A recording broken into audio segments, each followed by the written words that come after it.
Hello and welcome to another income report. In this video, I'm going to be sharing the amount of income that I made off of Teachers Pay Teachers in 2022 from January to June.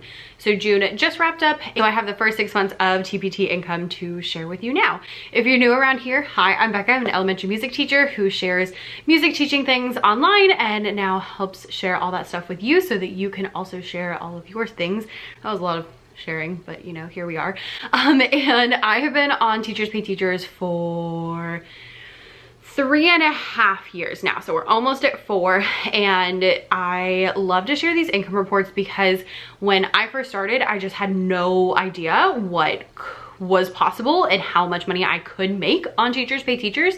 And so I want to share that so that other people can just see what, you know, one person's experience is and how that might be possible. I have been making these videos since the very beginning, so if you are new, I would encourage you to go back and look at like my first 6 months and just, you know, see how things have progressed over the years because it changes vastly.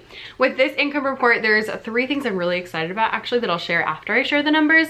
3 things that like I really want to point out and make sure you and just be like, these are the 3 things I'm proud of. It's been a pretty good year so far, but before we get started, I have a couple of disclaimers as per usual. Number 1 is that everybody makes different amounts of money based on your niche, based on how long you've been working, and also not just how long, but like how many hours you've put in, because you can spend, you know, 50 hours in 1 month or 50 hours in a year, and those are going to yield very different results. So just be aware that things are very different. There's a lot of people who make way more than I do, and a lot of people who don't make as much as I do too. And so this is just, you know, my experience that I would like to share, and everything is, you know, different all throughout. So that's number 1. Number 2 is I never make these videos to make you feel bad. Again, it's always just to show you like, hey, this is what could be possible, and hopefully you do even better than I do. I love it when some of y'all come and are like, I've used your tips and I've done, you know, I've made so much money, and I'm like, oh my gosh, that's so much more than I made at that point. And I'm so excited for you and so proud of you. I always want these to be motivational. If they don't feel motivational and it makes you feel bad, don't watch it. Click out of the video, go somewhere else. There's lots of other videos you can watch. I have like 300 videos on my channel. Like, go watch something else, because I don't want you to feel bad at all. And disclaimer number 3, I guess it's not really a disclaimer, but just a question that I know is gonna pop up, is whether this is how much my store has sold or how much I actually earn. All of the numbers I'm sharing today are my earnings. So if you look on your app and it shows you your sales versus your earnings are what you make after TPT takes its cut. All of the numbers in this are going to be my earnings, so I am not sharing anything that TPT is getting. It's all like what is actually going into my bank account, because you know what, that's what I care about. So there we are. And without further ado, let's get started. All right, we're gonna roll through the numbers pretty quickly, and then I'm gonna share a couple of things that I am excited for and all of that. To put some context, in last year at this time, I was making anywhere between 3,000 and 7,000. I think my highest month last year was 7,000, like right at 7,008. And so that was my highest month of last year, like in the spring. So that's kind of, I always like to compare month on month to see how I'm progressing and how I'm doing and how my store is doing. So in January last year, see, this is why I like to show month to month. Last January, I made $3,500, which was excellent. But this January, I made $7,256.32. And I was so excited because that literally doubled. And I'm at the point now where like I was doubling for a really long time. And now we're at the point where that's not really quite as realistic. And so that's gonna slow down a bit. But I was really excited to get a nice double because that's always just so much fun. I don't know, I like that. In February tends to be my biggest month because I have a lot of like jazz resources that work really well for Black History Month, as well as this year we had the Winter Olympics and I had a lot of Winter Olympics things, and it's just like a good time. There's also a sale in February, so that typically is one of my highest month, and that was true this year. Last year it was my highest for the spring and I made 7,008 like I mentioned, and this year I made $10,250.77, and I was so pumped. I pulled that off, y'all, in the last day. I really wanted to hit that 5 figures. and I was so close, and there was literally like a day left. And so I decided to throw a sale on, I think it was like the last 2 days of the month. And I don't even remember what the sale was. I think it was maybe like, I think it was things that you need in March. So I think I did things that people would like to use in March were on sale. So like my Irish resources and stuff like that were all on sale.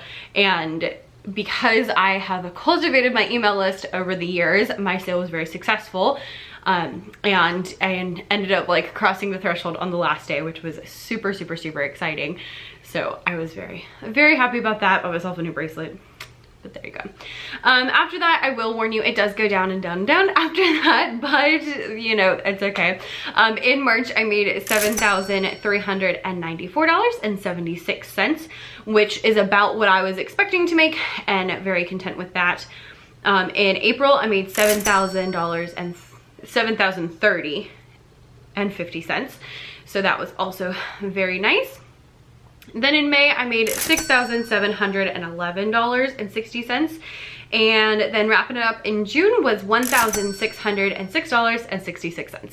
So if you just went through June, you're like, oh my gosh, I'm not making any money. Yeah.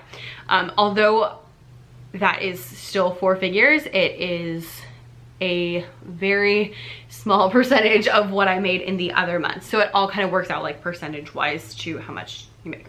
All right, so those are the numbers for a grand total of, I'm looking down, $40,250.61, which is absolutely wonderful. Now, the other disclaimer I forgot to tell you is I don't get to keep all of that. It's how much my business gets, and then out of that I have to pay taxes, I have to do expenses, which there's gonna be a video about expenses coming soon, like for the business, and then I keep some in the business so that the business, you know, has money, and I also get to pay myself. Do be aware of that. That's not like all money that I get to spend at Disney, but there is some that I get to spend at Disney World.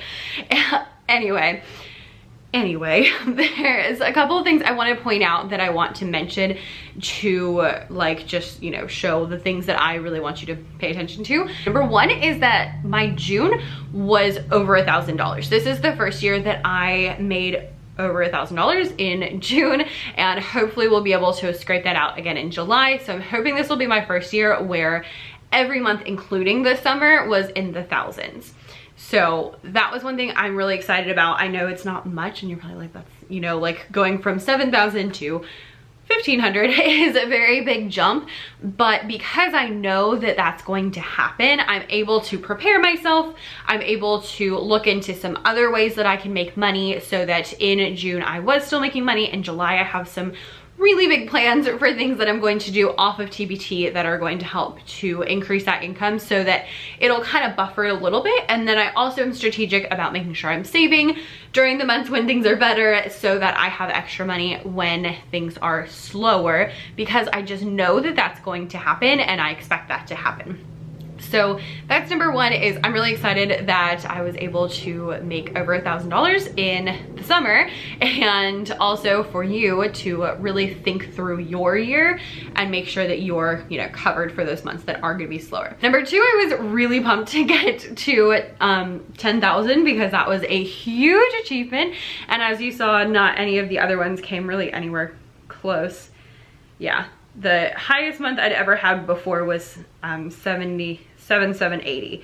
So much higher, and that was very exciting. That's something I'm trying to move more of my months towards, and has been a really big goal of mine for a while. So that was really, really exciting. A couple of things about that, the way that I was able to make that happen. Again, there's a sale in February. I threw my own sale at the end, which I don't do often, but I use them very strategically for things like, oh, I need, you know, just a little bit extra to do it. And when I do throw sales on my own, I usually make them specific. So I said it was, I think it was things that were like for March. So it was like, get these things to get you ready for March. And that was kind of the way that I phrased that. And I find that when you're doing a sale on your own, that's more successful than putting your whole store on sale. At least for me, from what I've done, that has seemed to be the best thing for me. Also with that was seasonal resources is really the main reason that I was able to pull that off. I have a lot of seasonal resources for February and that just work in February. And because of that, I, you know, was able to get paid accordingly. That also, as you can see, is something that's not something that happens overnight. Like, again, I've been on here for 3.5 years. I blogged for a year before that, before I ever started Teachers Pay Teachers.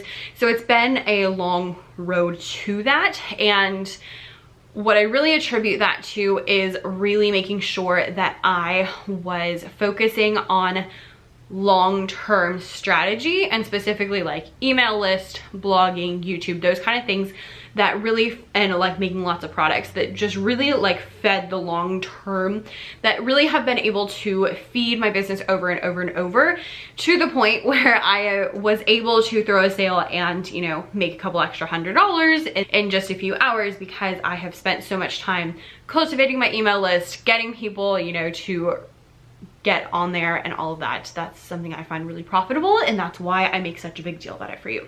The last thing I wanted to mention is that I was really excited about this particular income report because it was so consistent. Although there obviously were some fluctuations, and like February was way up and June was way down, for the most part, most of my months were like right around the $7,000 range, which one is excellent, because even with the amount I pay myself, that's more than the school system pays me. But two, the reason I really like that is that it is getting more consistent over time, which means it's easier to predict how much you're gonna make, and it's just easier in general to handle your money when you are a little bit more stable, as opposed to other years where it's been like up and down and up and down, and you just never know what's gonna happen. So that was one thing I was really proud of this year, and that I was also able to supplement those months with some extra things from other income sources, and to just really help hit my goal. The consistency was really great, and there's a couple things I attribute that to. Number one is that I have been super consistent in posting blog posts, posting videos, getting people on my email list, sending out those emails, like all of those things I've been very consistent in. And so that has been able to help me make more consistent income, because I have been consistent on my part with making the products, doing the thing, this, that, and the other.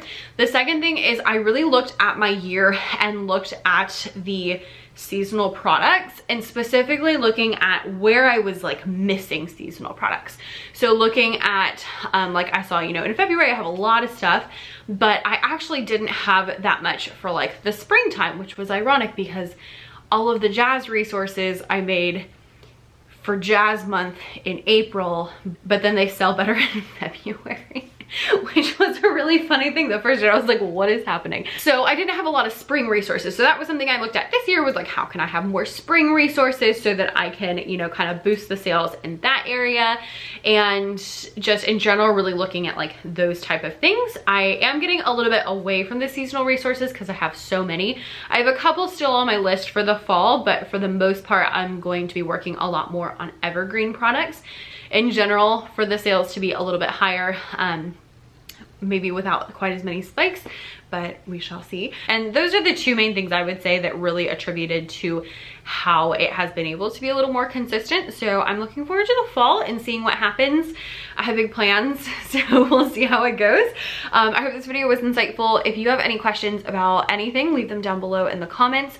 There will be a video in a couple of weeks talking about expenses. I'm gonna film it now, but it's gonna be out in a few weeks, just because there's a lot of stuff going on. And so that will be talking about like expenses in my business. I know that's always a big question that y'all ask. Doing pretty well so far this year. I'm not sure if I'm gonna hit like my really big, what I really wanna make goal, but we shall see how it goes. And I have big plans for the rest of the year. I hope this video was insightful and motivating. And if you have any questions about how anything has happened, please leave them down below in the comments, because I'm always happy to talk about strategy and data and all of those things that are really big.